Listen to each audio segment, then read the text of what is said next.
Hello, I'm Deb. Welcome into my kitchen.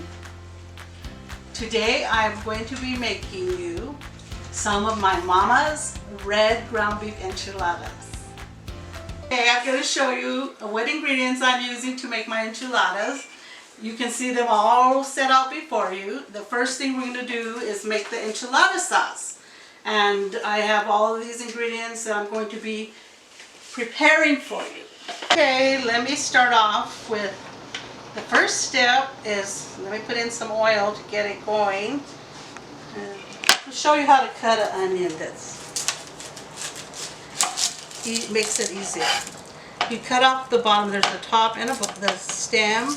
This is the top of it, and we want to cut it in half to make it easier for dicing.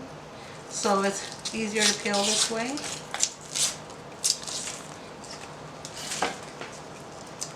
And it's important that you not cut off the stem, or else your onion is going to be all over your bowl.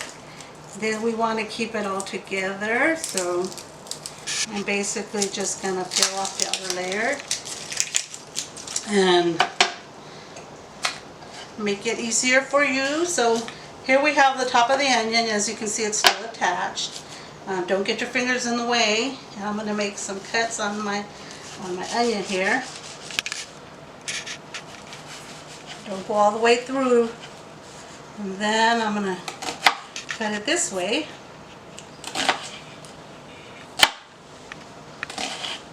So that when you cut your onion, you already have little dice.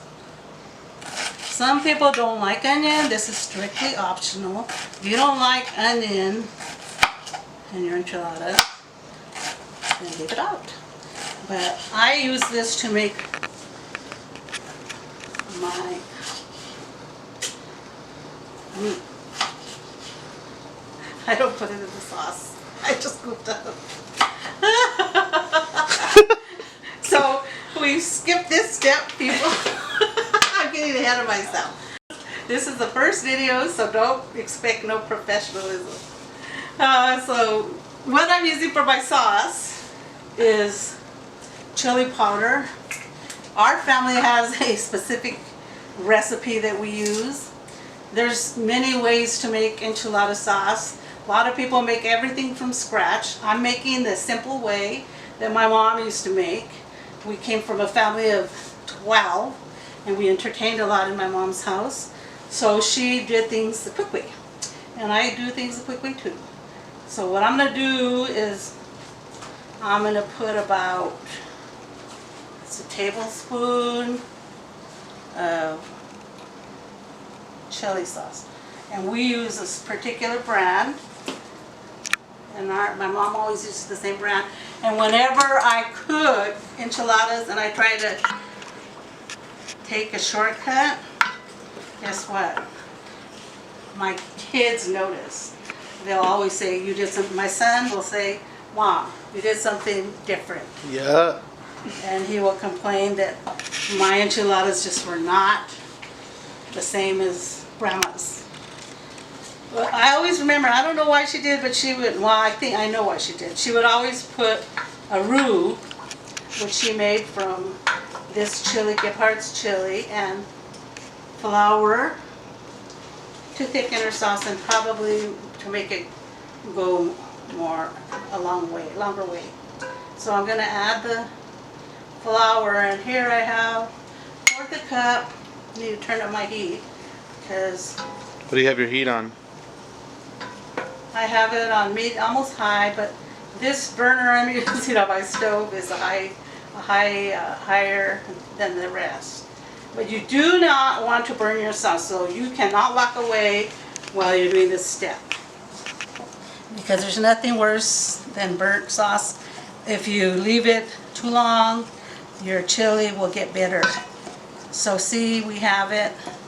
I probably need more flour because it has to be more of a roux consistency. So I put 1/4 cup, and I'll probably add a little more, maybe another 4.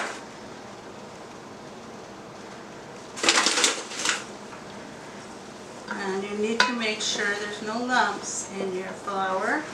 You don't want lumpy sauce. It's unattractive. If you have a whisk, it's probably better. I have a whisk right here. So I'm going to get my handy dandy whisk out and whisk it together. And now you can see that it looks more like a gravy, and that's basically what you're making, a chili gravy. So when you see it start bubbling, if you can see the bubbling, then you know you're ready to go to the next step, because it's cooked, it's cooking. You want your flour cooked. You don't want it tasting floury. So now we're going to add the whole can of chili sauce.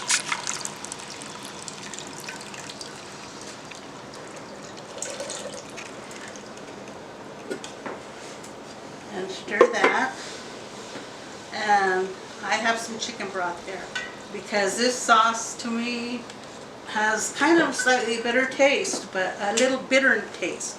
But that's signature to this brand, and it's something that my family has come to expect in the taste of an enchilada. Now I have a 32-ounce container of chicken broth, and I'm going to use all of that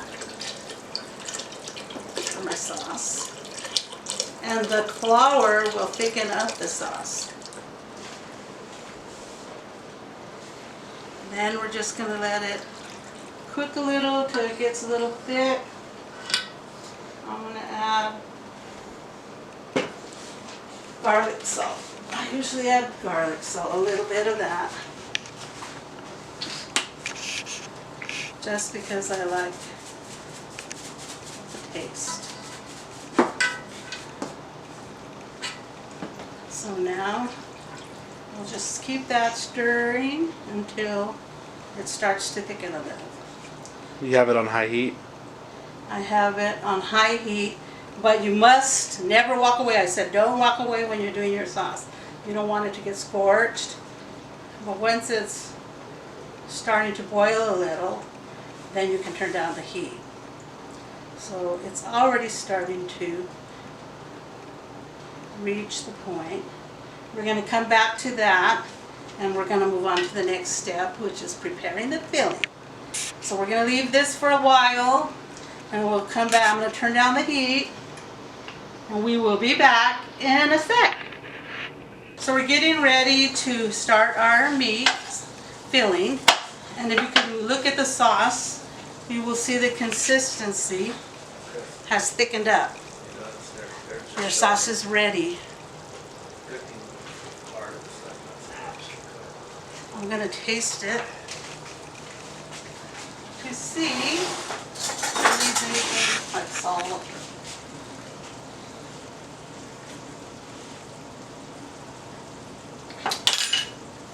Has a little bit of kick. My family likes a little bit of kick. I'm going to add a little bit more garlic. And then we're ready to go as far as the sauce goes. So I'm going to set that aside. Now, we're going to finish dicing our onion. And you can do it in the food processor if you like. I often do it in the food processor because I really want the onion to cook into the meat. I don't want it to be so noticeable. I want it to melt into the meat. So sometime I will put it in the food processor. But today I'm just taking the easy way because I like to, when I cook, cooking to me is therapy. When I cook, I like to relax, take my time, and it's just calming to me. We're going to get our meat. We're using ground beef, and I have the lean. You don't have to worry about if it's lean or not. If you're watching your calories, you can use lean. I like to have at least 27% fat because to me the fat gives the flavor. So what do you turn the pan to? we're going to set it to almost high. But we're really going to steam this a lot, so I'll just touch that. I'm just going to break it up with my hands because my hands are clean.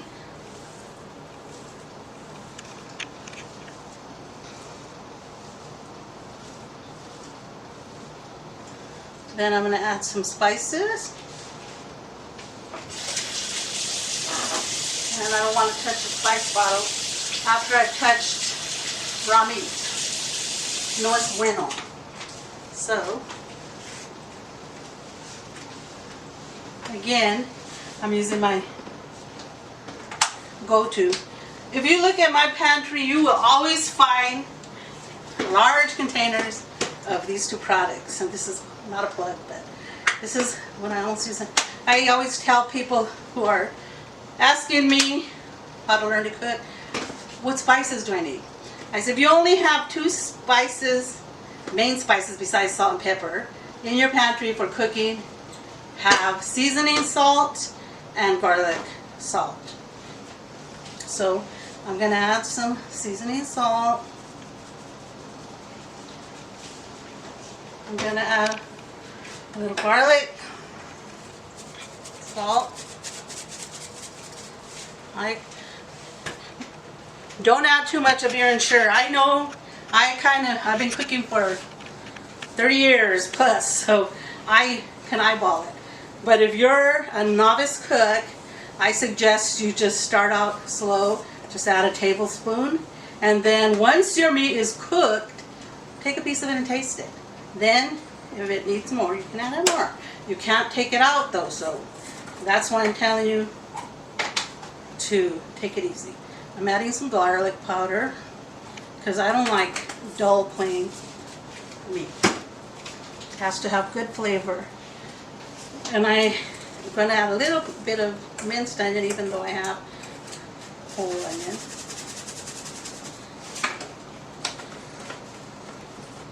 And some pepper, fresh ground pepper.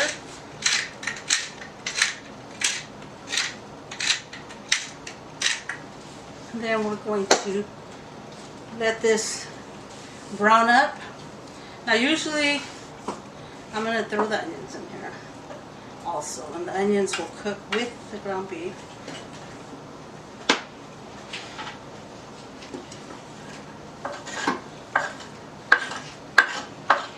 So we're going to start on the other ingredients, and when I make enchiladas casserole, I make both enchiladas and enchilada casserole, but I come from a big family. My husband has like 8 siblings, a big Italian family. I have 10.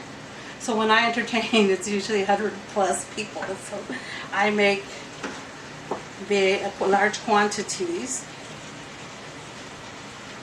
So I usually make a casserole. You can make enchiladas. There's so many different ways to make enchiladas, and every family swears by their own enchiladas. Certain people in my family come to expect their casseroles to taste a certain way, and I use an ingredient that's not typical to enchiladas when I make my enchiladas, but that's the way I was taught by my mom. And to me, you really can't taste. It's like onion. Some people put onion. I put onion and garlic salt. And then I'm going to cover this and let this cook while we shred our cheese and get the rest of our ingredients for our meat filling ready. And then we will assemble it. My sauce is made and ready to go. We're going to fry some tortillas right now while the meat's cooking. And I'm going to show you a tip to get that done quickly. Okay, our meat's almost ready, folks. As you can see, the oil in here, the natural oil, is cooking the onion. So the onions will not be raw. They will be cooked all the way through and soft. They're getting translucent, so you'll have the onion flavor and not all the onion won't taste raw. So we need to break up your meat. You turn down the heat? Yeah. The heat is on low. I turn it down to low. And I need my meat to cool off before I add all the other ingredients. So while we do this, finish off the meat, I'm heating up some oil because we're going to fry some tortillas for our enchiladas. A lot of people don't fry their tortillas, but I don't recommend if you're in a health constraints. Yeah, you can just use them. You just need to heat them up because you don't want them breaking. What do you turn the heat on the oil on? When the heat on the oil is on medium-high. But for those of you who don't want to fry your tortillas because you have health concerns, I'm going to show you a trick. You don't have to be heating your tortillas on a griddle one by one. I usually take about 6 tortillas in the microwave. Make sure you have a piece of plastic on them because you're basically steaming them. And this is a good tip to use for taquitos as well. I usually set them on one. And I usually set about 6 to 8 at a time. And that's excellent when you're making taquitos to roll them. You don't have to sit over your comal or griddle and one by one cook your tortillas. So this is done. Basically, the oil, as you can see, it's starting to, you can tell it's hot. It's getting hot. You see all those little lines in there? It's all coming like towards the center. That shows you that it's getting hot. So I have this big spoon here, and I'm going to drain my tortillas of that. Let me check on my tortilla. These are done. Actually, it's 20 seconds to spare. The tortillas are ready to rumble. See, they're pliable. You can just roll up a taquito, and you don't have to stand over the stove. You just throw them in the microwave, get them all soft, and bring them to the table or wherever you're working, and start rolling. So now our next step is to get our beef out and make sure you can always break it up once you get it out of here. So get a slotted spoon because you don't want grease. Even though there's a lot of grease, you're taking the grease out with a slotted spoon.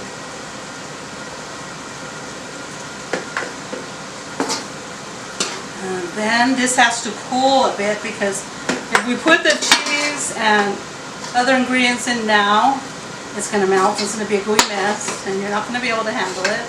You do not want to do that. So don't get ahead of yourself. And once your meat, even if your meat's a little bit big in chunks, once it's cool, you can break it up with your hands, fingers. So our meat is ready, and I'm gonna get this off.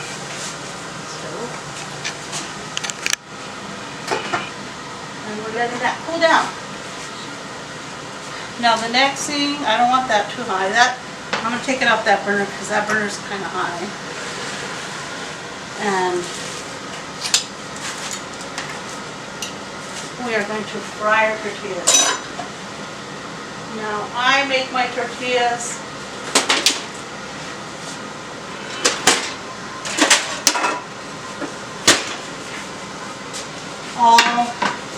a lot at a time because I don't like to be wasting my time, just like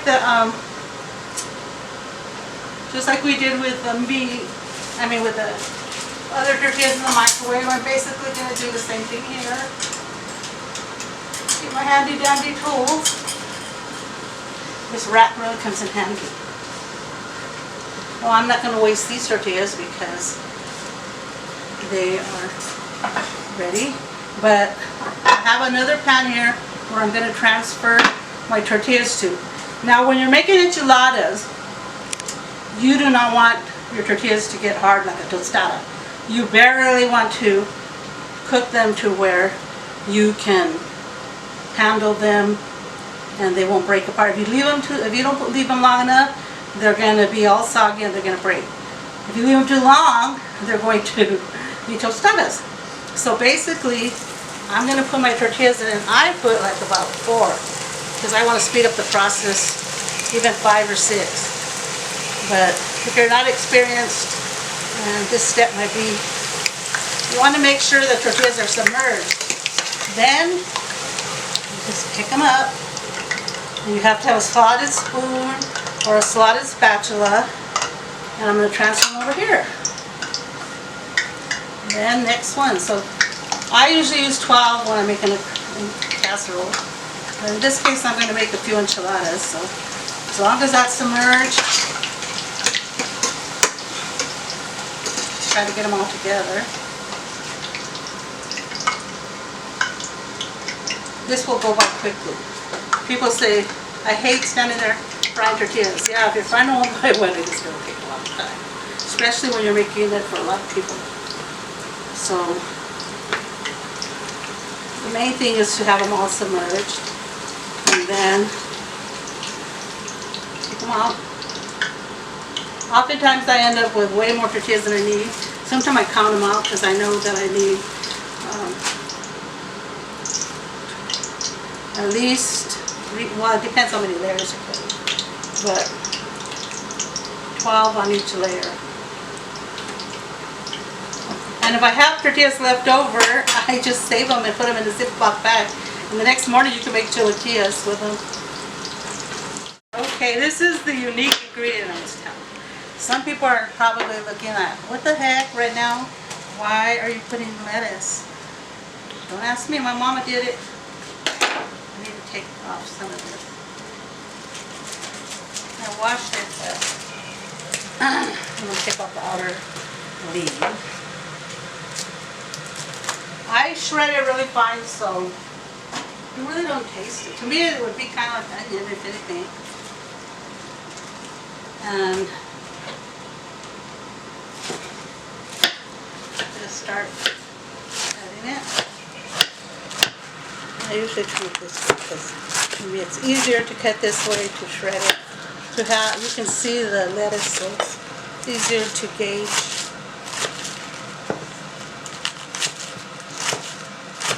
And you don't want big old hunks. That's the worst thing you can have.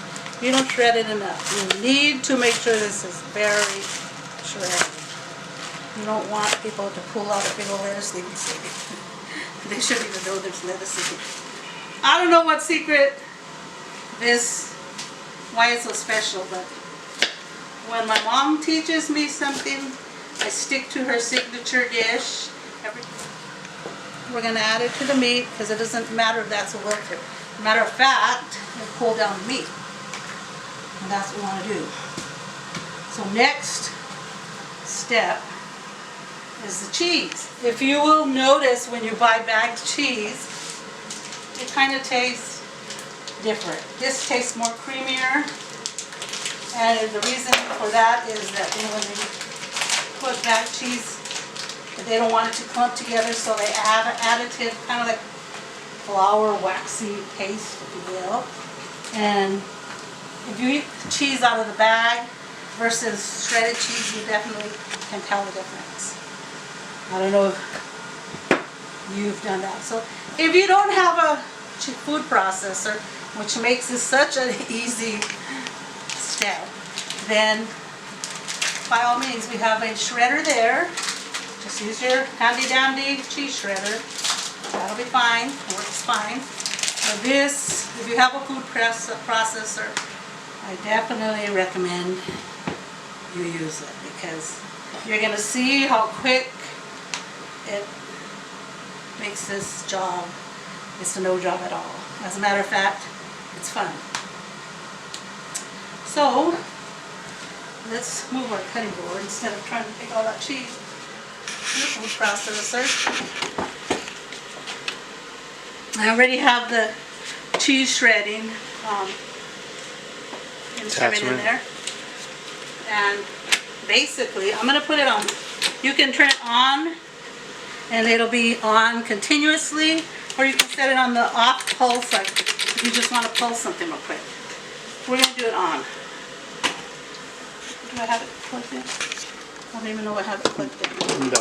I don't have it plugged in, so it would be nice if I plug it in, but I have to turn off my oven because my real oven's on the blink. So I'm in the process of remodeling my kitchen. So if you stay tuned, you will be able to see the evolution of Deb's kitchen. But for now, I use this little convection oven. I love it. It's perfect, except you can't cook in quantity. So this, see, look at that. Just throw them in. Bam.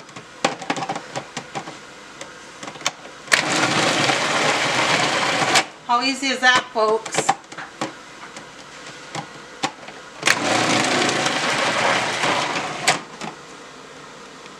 This is a 2-pound block of cheese that I'm working with. Look how quick my food presser process is filling up.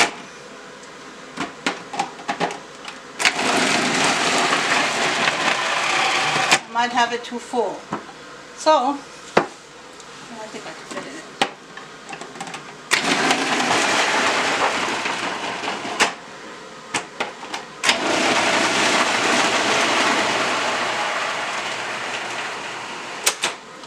Bingo!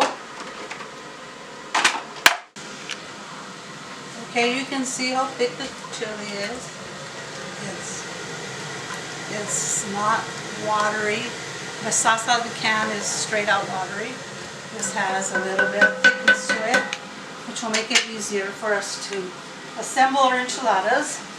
So now, you can see that the lettuce I added to that. The meat should be cool enough to handle now. So I'm washing my hands. Get ready to assemble this. Now you see I have some big pieces of meat, so I'm just breaking them up with my fingers. The meat is cool enough to handle, and I do not want big chunks. Now at this point you can add chopped olives if you like. My family doesn't like chopped olives, so I just put olives on the top. That way they can pick them off. I don't put them all over, so I'm going to put sliced olives on the end. And you can add onions at this point. I do add a little bit of onion, not a lot. It already has onion in there. Sometimes I make a batch with onion and without, because my brothers are really sticklers about not having onion. I'm going to rinse off my hands, a quick rinse, because I'm handling cheese now. And I might toss in just a little tiny bit of onion, because it gives a good flavor. No one ever notices. They ask if there's onions. I said if you have to ask, then you shouldn't be worried about it.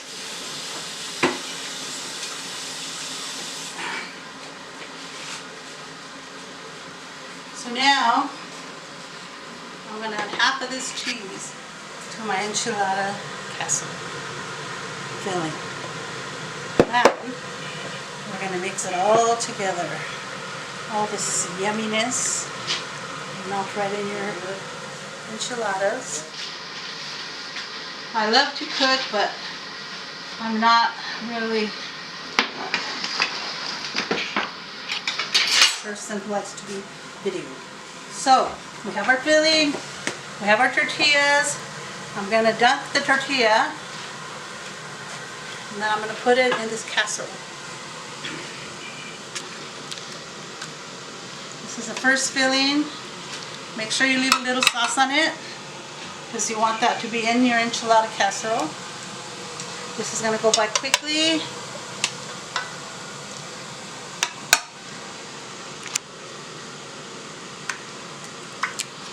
I've already turned on my convection oven, so heat it to 350. It's ready to go when you are. In that case, when I am. Yeah, so my mom was a great cook, and I loved to watch her cook. I spent a lot of time in her kitchen helping her. cook for our church. She was one of the main fundraisers in our church, making tamales. We will attempt to make tamales at some point in the future. But my mom was well known for her tamales. And as many tamales as she could make, that's how many she could sell. People would order 15 dozen at a time. And she made a lot of money. One day she made $500 on making tamales. So we have one layer there. At this point, you feel free to add olives, onion, but I'm just making mine kind of how my family likes it. And we're gonna add another layer. Little intermission here. My son just popped in. He's just been fighting those El Dorado fires, so I'm happy I had to take a minute to see him. This is my cook in the family. If anyone takes after me cooking in the kitchen, this is my son. We're going to be making some chili verde pretty soon in the future, and he'll be taping that with me, so glad to see him when he comes in. I got to take a little break. Now we're finished layering. I put 3 layers, and we're going to add some more sauce to the top. Then we're going to add some cheese, and then we're going to pop them in the oven. And there's some cheese up there. We're going to be liberal with that cheese. Cheese of goodness. So basically everything's cooked, so all you need to do now is to cook it about a half hour until all the cheese melts and ooey, and you're ready to eat. And my husband loves olives, so I'm going to put olives in the center because my kids really don't like olives, but I think it looks pretty. So I'm going to add some olives down the center of my tomatoes. And then those look onion. If you have chopped up onion like I have here on the board, you can put onion on top of your tomato. So move this over. When I cook, I'm not the type that cleans up after I go. Unfortunately, I'm like my mom. When I've been in the kitchen, you know I've been in the kitchen. So here we go, folks. I'll check back with me and when the enchiladas are done. What do you set the oven to? It's 350, and we're gonna set it for 30 minutes, and then if it's not done, which is cooked, I already told you, it just needs to be melted. Enchiladas are ready! Yummy, yummy! Here they are, piping hot. Remember to like and subscribe to this video and offer some suggestions in the comments below on dishes that you would like to be prepared in Deb's kitchen.